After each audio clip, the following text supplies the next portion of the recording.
Doctor साहब, मेरा पित्ते का ऑपरेट हुआ है, तो क्या मैं दूध वाली चीज़ें अब इस्तेमाल कर सकता हूँ? अस्सलाम वालेकुम। मेरा नाम डॉक्टर उमैर गुल है। मैं consultant physician FCPS medical specialist हूँ।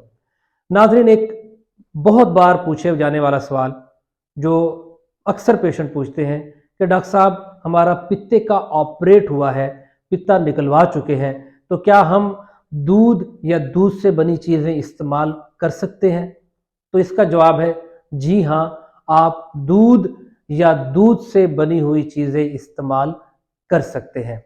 एक्चुअली जो हमारी दूध या कोई भी हम जो मिल्की प्रोडक्ट्स लेते हैं, ऑयली प्रोडक्ट्स लेते हैं, उनको डाइजेस्ट करने के लिए जो रतूबत आती है वो जिगर से बाइल आती है।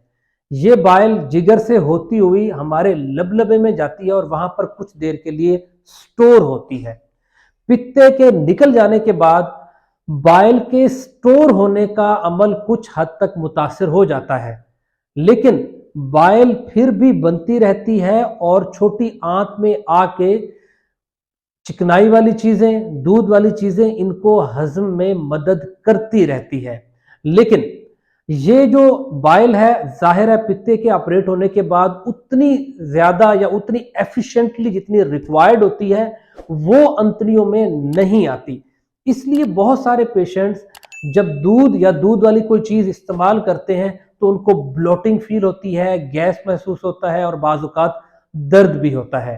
तो जिनका ऑपरेट हो चुका है पित्ते का, ये लोग दूध वाली चीजें इस्तेमाल कर सकते हैं अगर उनको सिम्टम्स नहीं आते, अगर उनको कोई पेचीदगी नहीं होती, उनको ब्लोटिंग नहीं होती, उनको पेट में दर्द नहीं होता और उनके पित्ते का ऑपरेट भी हुआ है, तो ये लोग दूध या दूध से बनी हुई चीजें इस्तेमाल कर सकते हैं। लेकिन कुछ लोगों में, कुछ पेशेंट्स में ऐसा होता है कि उनमें जो बाइल है वो होता तो है लेकिन मुतासिर हो जाता है।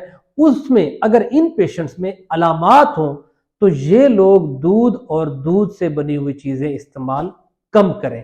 तो उम्मीद है ये वीडियो आप लोगों के इस सवाल का यकीनी जवाब होगी। वीडियो अच्छी लगे तो लाइक जरूर किया करें। दुआओं में याद रखिए। अल्लाह हाफिज।